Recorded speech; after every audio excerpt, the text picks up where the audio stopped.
ওকে, আসসালামু আলাইকুম।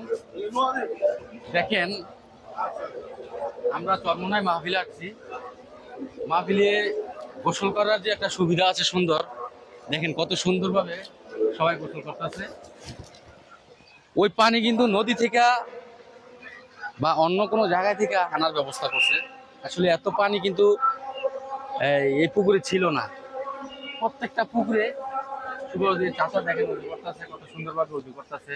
তারপরে হাতের বাম দিকে আনোয়ারা আনোয়ারা বেগম তাওয়াফিল কোরআন মাদ্রাসা, এটা একটা ছোট মাদ্রাসা, যেহেতু হুজুরের মাদ্রাসার ঘরের লগেই আরেকটা মাদ্রাসা। আর পুকুরগুলো কিন্তু চমৎকার, গাছের গোড়া দিয়ে কিন্তু একদম মনে হয় যে ইটা বালু দিয়ে ঢালাই করে দিয়ে দিছে। ওদিকে দেখেন পানিটা কত সুন্দরভাবে নিখুঁতভাবে ইয়ে থেকে আসতেছে। আর গোসল করার জন্য খুব সুন্দর সুব্যবস্থা করে দিচ্ছে, পাকা ঘাট। আর সবকিছু মিলে মানে মাহফিলের আগে চমৎকারভাবে সবকিছু সুব্যবস্থা থাকে, যাতে যারা মেহমান আসে এলাকায় তাদের কোনো কষ্ট না হয়, এই সুব্যবস্থা করা হয়। আর ওইদিকে দেখেন টোটালি একটু গ্রাম সাইড।